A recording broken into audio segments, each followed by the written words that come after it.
Hi, I'm Kate Arndt. I'm the Youth and Diary Historian here at the Holocaust Museum in Houston.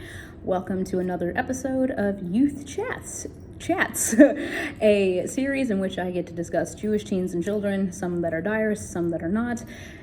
Like I said, I'm the Youth and Diary Historian here at the museum, so what does that intentionally mean? That means I get to study the lives of Jewish teens and children ages from 5 or even 4 all the way up to 28 or even 30. And I know some of y'all are probably going, well, Kate, 30's so adult, in this realm, they are considered young adults. So today, we are going to be presenting another diarist with you. And this family has been very much second one of my personal favorites.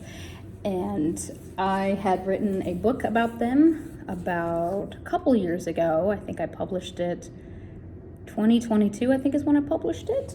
We are talking about the Wolf family. So we are going to be talking about Otto Wolf, Felicitas Wolf, and Kurt Wolf. Let me show you who they are. Okay, here we go. So we have Felicitas here, Otto here, and then if you can get Kurt right here. So the Wolf family originate from Olomouc, Czech Republic. I'm sorry, you can see the glare. Olomouc, Czech Republic. And Kurt was the oldest. They were born to Berthold and Rosina Wolf. So Kurt was born on February the 13th, right before Valentine's Day, in 1913 in Lipnik, Czech Republic.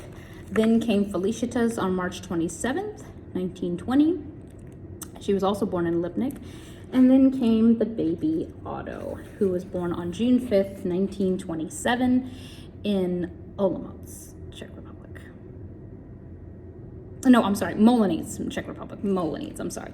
He's born in Molenic, Moravia, Czech Republic. Okay, so they lived in Olomouc for many years. Felicitas and Kurt went to school there. Felicitas worked in a clothing store. She was in fashion. She could sew dresses. She could make anything really. And Kurt went to medical school in Brno. He went to Masaryk University, which, by the way, it still does exist, and they do have records of him going there. Masaryk was just amazing in helping me out with that research with Kurt. But anyway, Kurt was the oldest. He was studying to be a doctor, and he was on his way to becoming an MD when, unfortunately, the Nazis invade in 1938. And in 1938, the Nazis invade the Czech Republic, and they take over and pretty much make their lives a living hell. It wasn't until 1939, however, when the Wolves, these Felicitas and Otto, moved to Triska, which is a very, very small village in the Czech Republic. And they lived there for a few years until 1942. And in 1942, they received their deportation notices to be deported to Theresienstadt. And this is the kind of thing that people do not realize about some families, is that even though they got their deportation notices like the Franks, they decided to not go. So the Wolves got their deportation notices. They said their goodbyes, to their friends in Triska. And according to Felicitas, they decided to decline this invitation. So, which is great because, if they had gone, we would have never heard from them again. So Anne Frank started her diary in June of 1942. Otto also began his diary in June of 1942. He was 15 years old, and so they go to the deportation station, they drop off their belongings there, and they walk all the way back to Triska, which took them quite a long time. Now, they were going into hiding. And like I tell students, going into hiding was a risky business. It was not an easy thing to do, especially finding people who could hide you particularly. And so the first hider, or the first helper, should we say, was a man named Yaroslav Zadro. He was Felicitas' boyfriend at the time, and he hid them, I believe, in his shed or his barn. It's not very clear where they hid in a shed or a barn. It looked, it was not ideal, but they hid there for almost 2 years. And I always tell students, or I ask students, do you think it would be easy for somebody to hide a family of 4? Because there's Felicitas, Otto, Rosina, and Berthold. And most people said no, it's not. It's hard just hiding one person. And so tensions rose, of course, fights arose, and Otto would write in his diary how sometimes Slavic would not even show up, and they would run out of food, and they were hungry, and they were cold, and it was not a great ideal situation. So they left in 1943 in the springtime. They wrote who Otto called Yaroslav Slavic in his diary. They said, look, your behavior sucks, and we're not going to deal with it, and we'll discuss matters after the war. So then I ask to students, do you think it was easy for them finding another place? And most people said no, and it's not, because you don't know, who to hide with. So they were aided by a woman named Ludmila Ticha. She was a dentist in Triska. She definitely aided them a lot and helped the Wolves out a great deal. They were also helped by their former housemate Maria Zabrilova, and she told them, we have an attic for you guys to hide in if you'd like to come and hide with us. And I always said, who else hide in an attic? Anne Frank. So can you see the correlation? Anyway, so they hid there. They helped with chores, they helped with food. They stayed upstairs most of the time. And then in 1944, they were only there for almost a year. They stayed there until 1944. Yes, 44. Mr. František Zabril told them to get out because, unfortunately, hiding a Jew meant death, and he didn't want to die. He was always uneasy with them being there, I guess because, hiding a Jew was risky, and, he didn't want to die. So I always ask the students, do you think they found another place? And people said no, and I would say, actually, they did. Ms. Tika came in, and she said, hey, the O'Haras, who are in Zakhrov, will be more than happy to take y'all. So they packed their little things, and they head to Zakhrov, and they meet Mr. O'Hara and Mrs. O'Hara. It's not very clear if they actually knew who the O'Haras were. I think I read in some places that they were strangers to them, and some people said they knew of them. But anyway, they got along with the O'Haras very, very well, and the O'Haras definitely provided food and shelter for them. They stayed, I believe, in a house that they used for retirement, from what I understand. Everything went great for a while until April of 1945, and this is when trouble hits them, unfortunately. So on April 17th or 18th, 1945, the Velasquite troops, who were Russian troops fighting for Germans, invaded the city of Zakhrov and the surrounding areas looking for partisans. If you don't know what partisans are people who hid in the woods and fought Nazis at every opportunity. Sounds like a pretty cool job. Well, it's not. So anyway, they knock on the door. They look at Otto first, the sweet boy here, and they notice that he is very tall, very skinny, kind of tall, and he looks like he could fit the bill for a soldier. And so they ask where his ID is, and Felicitas is trying to find the IDs. And I think the only ones that she said that she could only find, was Otto's or hers. Either one, that she couldn't find them. And so Otto's trying to play this off about, hey, I don't really live here. I'm just visiting the O'Haras from Telek. And the troops are like, hey, LMAO, come with us. So they round up not only him, they arrest him as well as Mr. O'Hara as well, and they take and they round up 23 other young men, and they march them down to Uzed, which is their headquarters. And unfortunately, Otto is denounced as a Jew there, which means somebody recognized him.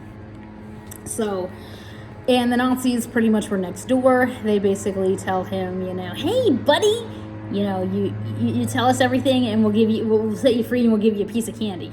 And I always ask students, do you think Otto bought that? And, they were like, no. I said, no, absolutely not. Otto was smart, and he, basically said, I'm not going to give these Germans any satisfaction whatsoever. So he refused to tell them his name or anything about him or where his family was, and he was tortured for 24 hours. And he acted heroically really in this case, because he didn't say anything, basically saving his family's life. So Otto, unfortunately, on April 20th, 1945, Otto was shot to death with the 23 other young men, and then his body is burned in the forests of Kazanshi. Anyway, very devastating. So Otto is dead. He was only 17 years old. He would have turned 18 that June had he survived. Now you're thinking, what happened to the family over here? So when all of this chaos is happening, Berthold Wolf says, listen, the Nazis might be coming back. We got to get the hell out of here. So they move. And then I asked students, do you think they found another place? And they said yes. And I said, no, this time they were on their own. Miss Tika could not aid them.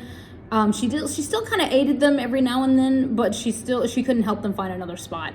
So they were hiding in pits that they dug, in empty barns, empty shacks, you name it. They were hiding there. Felicitas at this point, not only she grabs Otto's diary, okay, but she writes in it as well. So she is writing and documenting everything that is happening to the family as well. So she is the one who tells us what happened when Otto was arrested. So that was a thing. So on May 8th, 1945, the Wolves are liberated. They are taken to a local school. And this is where I usually ask if there are teachers in the room or parents. I usually say, are there parents in the room? And usually a lot of them say yes. And I say, how would you feel if soldiers told you that within an hour of each other, both of your sons were dead? And how would you react? And most parents would say devastated. Well, they were there at that school, and Mr. Wolf asked about Otto. And unfortunately, they found out about Otto first, that he was unfortunately murdered. He was shot to death. Then, Berthold asks about the oldest, Kurt. Now, you're probably thinking, what's going on with Kurt at this point? So Kurt, in 1938-39, he flees the Czech Republic. He pretty much backpacks through Europe, surprisingly. I don't know how, but he managed to survive that, and he joins the Czech army. And with his medical experience, they want him to be the army's doctor, and he refused. He said, I want to be front and center.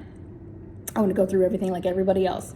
So on March 9th, 1943, Kurt is wounded in the Battle of Sokolovo in the Ukraine. He's helping fight with the Russians, I believe, against the Germans.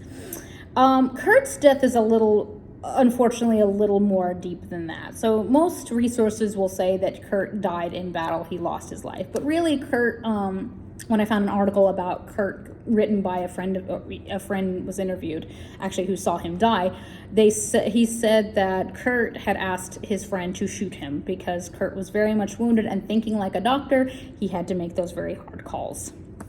And his friend refused, but he said he took a few steps and he heard a gun go off. So Kurt pretty much took his own life while dying from the wounds, because he said to his friend he did not want to die on enemy lines. So Kurt, unfortunately, was 28 years old when he died, and he was never, given a hero's welcome or anything. Like, his body was never recovered. So sadly, he's still up in his probably skeletons now. But anyway, so they hear about Otto first, and then Berthold asks about if a soldier had heard Kurt Wolf's name, and unfortunately, the soldier tells Berthold that, yes, I'm sorry that your son is dead. Rosina had a stroke right then and there, undone by the loss of her Du Bois. So the war ends, and Felicitas is now the breadwinner. She opens her own clothing store. She works there for a couple years until 1948, when the Russian communists come in and take over, and they nationalize the store, which means they take it from her, even though she's still working there and she has to repay all the debts. So she gets married to a man named Otto Gratzer, and they move to Ostrava, Czech Republic, and they have two daughters, Hanna and Eva, and both are still very much alive. And in the 60s, Felicitas decides to take a vacation to the United States. And I usually ask students, do you think this was a vacation? They know. No. She bought a one-way ticket to America and never was going to come back. So she immigrated to the United States. She lived in Wisconsin. She lived in Chicago, and she lived in Florida for a little bit of time. She died on June 7th, 2006, a few days after what would have been Otto's 75th birthday. I think she died in Chicago, I believe. And she's buried in Wisconsin with her husband, Otto, who died in 1975, I believe. In 1995, Felicitas heard about the USHMM, which is the United States Holocaust Memorial Museum in Washington, D.C., that they were looking for artifacts. They were looking for donations. If any survivor wanted to donate anything, great. Well, Felicitas, when she came to the United States, she had Otto's picture and Otto's diary wrapped up in a sweater in her baggage, so nobody would ever try to take it from her.